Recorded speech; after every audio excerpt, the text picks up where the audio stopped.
Kai jama'a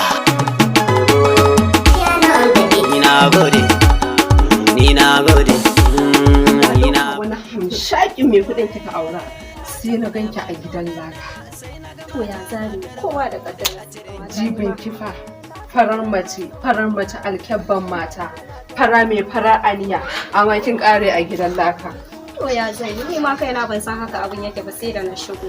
To yanzu dai bari in yi sauri in tafi in ji in aura magana ke inda dama ma ba sai ki kashe auren ki. Abin da zai faru mu ci gaba da harka. Hey kawata Hakan za a yi kin ce har kashe auren naki zaki yi. Bari in tafi dan ki zo mu ci gaba yi a layi ba sai na inga biyo ki gida ba. to shikenan kawata.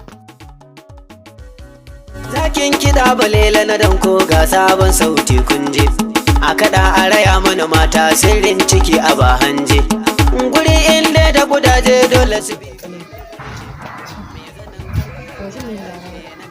Labari yana gare ni. Yauwa Ruti, na ji wani labari wai an ce mahaifinki bai da lafiya. Shin wannan labarin gaske ne? To gaskiya ne za a ce amma gaskiya ba wani ciwo bane don tuni yaushe ma ya warke ya samu lafiyar shi to yanzu. Amma gaskiya na yi mamakin Ruti. Kamar ba ni da wani muhimmanci a zuciyarki. Ya kamata a ce ki sanar da ni wannan labarin. Sai dai in ji a gari. Ba haka bane. Na san idan ka ji mahaifina ba shi da lafiya za ka shiga cikin damuwa ni kuma ba na son in ji kai ka gina da damuwa ka bari ni in ji damuwa ne kaɗai. Wannan yana nuna kina nuna cewa damuwa ki ba damuwa ta ce ba. Ko kin manta cewa mahaifinki ba shi ne. Damuwa ta damuwar ta ce amma ba na so mun je duka mana cikin damuwa gwari mutum ɗaya ya shiga cikin damuwa ka san ban san abin da zai taɓa ka. To shi kenan na fahimci ki kuma na fahimci abin da kike. To yanzu ina zaki. Wallahi zan ɗan je can ne baya in je zan ɗan yi roƙo zuri shi yasa zan je gidan ƙawata. Da ina so in bi ki ma in jin zuwa abban nan duk da dukin ya samu sauki. Ko in zo in bi ki mu tafi tare in jin duba shi. A'a. Kai zaman ka na fi so ka zauna ka kwanta ka ji daɗin ka ni ka bani da shi rana ka san kawai san kuma ya taɓa. Haka za a yi? Na gode da soyayya. Na gode da kulawa sosai. Ni ma na gode. Ka kula Allah da ya mu kanka. tare. Mana? Allah ka mai da mu birnin daɗi in mu je mu siyo gwanda ruwa in yayi ruwa ai ba a ganin kayan gwada matar mu ta bauta akwai daɗi. Ni zaki kalla ki ce zaki rena wa hankali ni ya zaki da bakin da zaki fito ki ce ni zaki ba hakuri dan rashin kunya saboda baki da ta ido.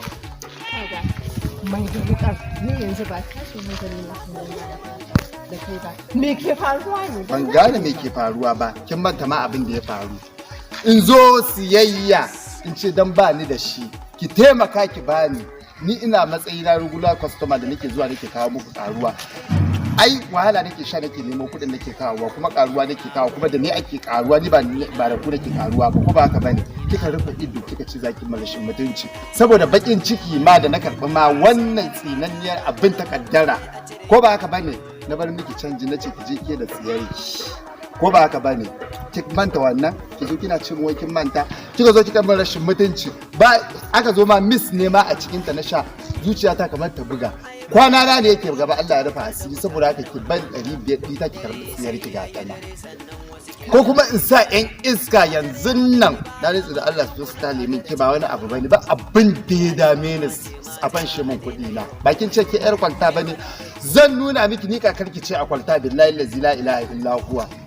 Yanzu mai da wukar kwance da hankalinka ni yanzu ba tashin hankali nake nema ba in je 500 ce zan baka 500 ba na neman ki ban 500 ɗi ta baki ban ba tashin hankali kin siya da kuɗin ki saboda haka ba ni yawwa ba ni yawwa ba kare bin damo yawwa dama ai gudun rashin mutunci kenan saboda ni na san akwai ranar kin dillanci ko ba haka bane na tabbatar akwai wannan ranar ta haduwa ke ungo abin kin na ganta ma ni gaba na faduwa yake na sha juwa kamar ta kashe ni ka je da wannan amma ni ba zan ba ta riga ta fita da hannuna kawai ka je na gode.